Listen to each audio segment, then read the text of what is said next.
RTV app వార్తల్ని క్షణాల్లో చదివే అవకాశం ఉంటుంది. ఒక న్యూస్ పేపర్, ఒక టెలివిజన్ ఛానల్ మీ చేతుల్లో ఎప్పుడు ఉంటాయి. 7 సంవత్సరాల పిల్లల బ్యాగుల్లో కూడా ఈరోజు గాంజా వెళ్ళిపోయింది.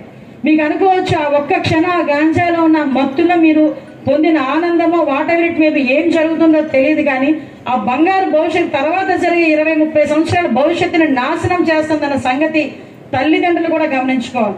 ఒక్కసారి నేనేమంటానంటే ఆడపిల్లలు కానీ మగపిల్లలు కానీ ఇది మీ జీవితం. చదువుకుంటే సర్టిఫికేట్ మీ పేరు మీద వస్తుంది, రేపొద్దున ఉద్యోగం చేస్తే జీతం మీ అకౌంట్ లో పడుతుంది, రేపొద్దున వ్యాపారం చేస్తే వచ్చిన లాభం మీ దగ్గర ఉంటది.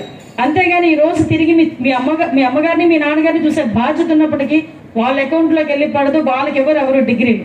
కాబట్టి ఇది మీ జీవితం. మీరు ఎంత నీట్ గా మీ జీవితాన్ని ప్లాన్ చేసుకుంటారో మనం ఆలోచించుకోవాల్సిన అవసరం ఉంది. ఈ గంజాయి మత్తులో మగపిల్లలు గాని ఆడపిల్లలు గాని వాళ్ళు జీవితాలు ఎంత దారుణంగా నాశనం చేసుకుంటున్నారంటే ఒక్కొక్కసారి వాళ్ళకి తల్లి తండ్రి ఆ ఉచ్చరించాలు కూడా మర్చిపోయి బ్లేడ్లతో కోసేసుకోవడాలు, చంపేసుకోవడాలు, ఆడపిల్లలైతే సామూహిక అత్యాచారాలు, ఎంత దారుణమైన పరిస్థితులు. ఈ రోజు మొబైల్ మీకు చాలా ప్యాషన్ అయింది, కానీ ఆ మొబైల్ అన్నది ఒక రకంగా చెప్పాలంటే మీ పాలిట ఏదో అంటారు కదా, పక్కలో బలేమంటారు కదా, ఇంచుమించు అలాంటిదే మొబైల్ అన్నది. ఎందుకనంటే ఈరోజు ఆ మొబైల్ బేస్ చేసుకుని చదవడం అన్నది మాక్సిమం పక్కన పెడుతున్నాం. ఇంటికి వెళ్ళగానే స్కూల్లో మొబైల్ అలౌ చేయలేకపోతే ఇంటికి వెళ్ళగానే బుక్ పక్కన పెట్టేసి ఫస్ట్ అమ్మ మొబైల్ ఎక్కడుందో ఎత్తుక్కుంటారు. ఆ పొజిషన్ వచ్చేసింది. దయచేసి ఒకటే చెప్తున్నానమ్మా, గాంజాయి విషయంలోని పోలీస్ డిపార్ట్మెంట్ వాళ్ళం కానీ మనందరం కూడా స్కూల్ ఎడ్యుకేషన్ డిపార్ట్మెంట్ అందరం కూడా ఒక మంచి నిర్ణయం తీసుకున్నాం. ఎట్టి పరిస్థితుల్లో గాంజా అన్నది ఉండకూడదని చెప్పి ఈగల్ అని చెప్పి ఒక టాస్క్ ఫోర్స్ కూడా ఏర్పాటు చేశాం.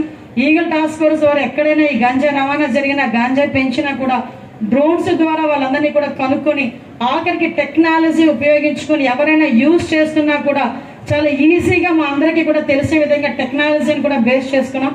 దయచేసి ఇటువంటి ఆ విషవలయంలో పడొద్దని, గవర్నమెంట్ ఇస్తున్న మంచి అవకాశాలన్నింటినీ కూడా మీరు సద్వినియోగం చేసుకుని రాబోయే కాలంలో సబ్బవరం జూనియర్ కళాశాలలోకి మళ్ళా రేపు పొద్దున పెద్ద ప్రోగ్రామ్ ఏదైనా జరిగినప్పుడు మీలో చాలా మంది మంచి మంచి ఆఫీసర్లుగా ఇక్కడికి వచ్చి చాలా మందికి ఇన్స్పైర్ గా నిలవాలని మనస్ఫూర్తిగా తెలియజేసుకుంటూ మిమ్మల్ని అందరినీ ఆశీర్వదిస్తూ ఈ అవకాశం ఇచ్చిన మీ అందరికీ కూడా ప్రత్యేకంగా ధన్యవాదాలు, నమస్కారాలు తెలియజేసుకుని సెలవు. మరిన్ని వీడియోస్ కోసం ఛానల్ ని సబ్స్క్రైబ్ చేయండి, లేటెస్ట్ అప్డేట్స్ కోసం వాట్సాప్ ఛానల్ ని ఫాలో చేయండి అండ్ లింక్ డిస్క్రిప్షన్ లో ఉంది.